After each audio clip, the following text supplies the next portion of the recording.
ফিরে আসছেন নেইমার। সুখবর ব্রাজিলের জন্য, আগামী অক্টোবরে বিশ্বকাপ বাছাই পর্বে ব্রাজিলের ঐতিহ্যবাহী 10 নম্বর জার্সি পরে মাঠে নামবেন তিনি। তাই ব্রাজিল ভক্তরা এখন খুশি, কারণ ব্রাজিলের এই ঐতিহ্যবাহী জার্সিটি নেইমারের অনুপস্থিতিতে যে অসম্মানের শিকার হয়েছে, এখন তা আর হবে না। আগামী অক্টোবরে শক্তিশালী দল চিলির বিপক্ষে খেলবে ব্রাজিল। বিশ্বকাপ বাছাই পর্বে ব্রাজিলের অবস্থা এখন খুব ভালো নয়, আছে 6 নম্বরে। পৃথিবীর ইতিহাসে একমাত্র দল ব্রাজিল যারা সবগুলো বিশ্বকাপের আসরে খেলেছে। বাকি যত দল আছে, আর্জেন্টিনা, স্পেন, জার্মানি, যাদের কথাই বলুন না কেন, তারা সবাই একবার না একবার হলেও বাছাই পর্ব থেকে বাদ পড়ে মূল বিশ্বকাপ খেলার যোগ্যতা হারিয়েছিল। কিন্তু ব্রাজিলই একমাত্র দল যাদের কোনোদিন এমন কিছু দেখতে হয়নি। কিন্তু এবার শঙ্কা জেগেছে বিশ্বকাপ বাছাই পর্ব থেকে বাদ পড়ার।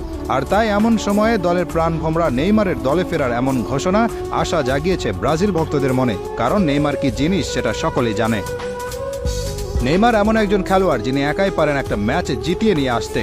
বর্তমানে ব্রাজিল দলে যারা আছেন তারা সবাই মিলে যত গোল করেছেন, নেইমার একাই করেছেন তার চেয়ে বেশি।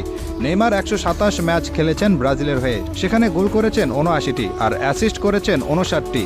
আর এই হলুদ জার্সি এবং ব্রাজিল দলের জন্য নেইমারের যে পরিমাণ ভালোবাসা আছে তা আর কারণেই। কতটা ভালোবাসা থাকলে ইনজুরিতে থেকেও নেইমার দলকে সমর্থন দিতে সাধারণ দর্শক হিসেবে সুদূর সৌদি আরব থেকে চলে এসেছেন আমেরিকাতে। শুধু ব্রাজিল দলে কেন, সারা বিশ্বে এমন নজির খুব একটা দেখা যায় না।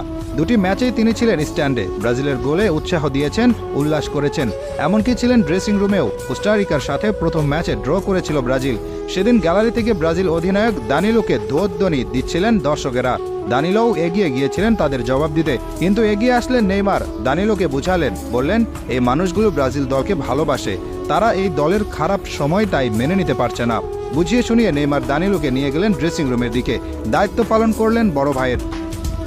নেইমারের তুলনায় বর্তমান সময়ের ভিনিসিয়াস জুনিয়র আর রদ্রিগো গোজ আসলে কিছুই না। তারা নিজ ক্লাবে যত বড় তারকায় হয়ে যান না কেন, জাতীয় দলের নেইমার যে পারফর্ম করতেন তার সাথে আর কোনো কিছুর কোনো তুলনা হয় না। বিশ্বকাপে কোয়ার্টার ফাইনালে যেদিন নেইমার খেলেছিলেন সেদিন সবাই অবাক হয়ে দেখছিল নেইমার কি জিনিস। 2021 কোপা আমেরিকার ফাইনাল খেলেছিল ব্রাজিল আর্জেন্টিনা।